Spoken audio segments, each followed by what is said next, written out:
ఈ ఫేజ్ ఈ ప్రజెంట్ ఈ కరెంట్ ట్రాన్సిషన్ని మీరు ఎలా ప్రాసెస్ చేసుకుంటున్నారు? చాలా అంటే ప్రాసెస్ చేసుకోవడం అలా అని చెప్పేసి ఆనందంగా ఉందని చెప్పేసి నేను వదిలేయట్లేదు. I'm working really hard now. అంటే ఇన్ ది సెన్స్ నన్ను నేను పబ్లిసైజ్ చేసుకోవడంలో, okay, and through my manager నేను నంబర్ ఆఫ్ డైరెక్టర్స్ దగ్గరికి, ప్రొడ్యూసర్స్ దగ్గరికి అప్రోచ్ అయ్యేలాగా రీచబిలిటీ కోసం నేను ఐఎమ్ ప్రాసెసింగ్ దాట్. అదొకటి, ఆ సెక్టర్లో ఒకటి ఉన్నాను.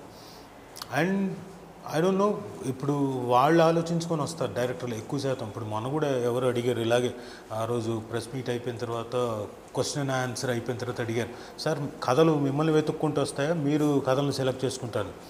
నేనేం చెప్పానంటే కథలు నన్ను వెతుక్కుంటూ వస్తాయని చెప్పాను. అది ఎస్, ఎందుకంటే చాలా మటుకు వాళ్ళే అది వెతుక్కొని సార్ నాకు ఇది ఈ ఇంపార్టెన్స్ అని.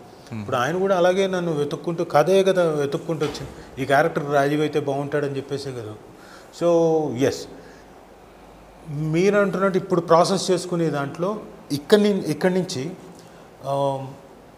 నేను కూడా కథలను వెతుక్కుంటాను. కథ బాగుందా లేదా, కథలో నేను ఎంతవరకు నాకు పాత్ర ఎంతవరకు ఉంది, ఎంత ఉంది, పర్ఫామ్ చేయడానికి ఏ స్కోప్ ఉంది, ఇవన్నీ ఇప్పటి నుంచి నేను కూడా చూసుకుంటాను. ఓకే, ఎందుకంటే రెండు చేస్తాను. అటు అవి ఎత్తుకొని వచ్చిన దానివి నేను కూడా కొంచెం ప్రాసెస్ చేస్తాను. ఓకే, ఎందుకంటే లాస్ట్ టైం ఇంటరాక్ట్ అవుతున్నప్పుడు చెప్పారు ఎందుకు చేయాల్సి వచ్చిందంటే తప్పలేదు, have to do such kind of reels అని. I had to do. చేయకపోతే ఏమవుతుందంటే, here out of sight is out of mind. మీ చిన్నదో పెద్దదో ఏదో ఒకటి చేసుకుంటూ ఉంటే I have survived all these years.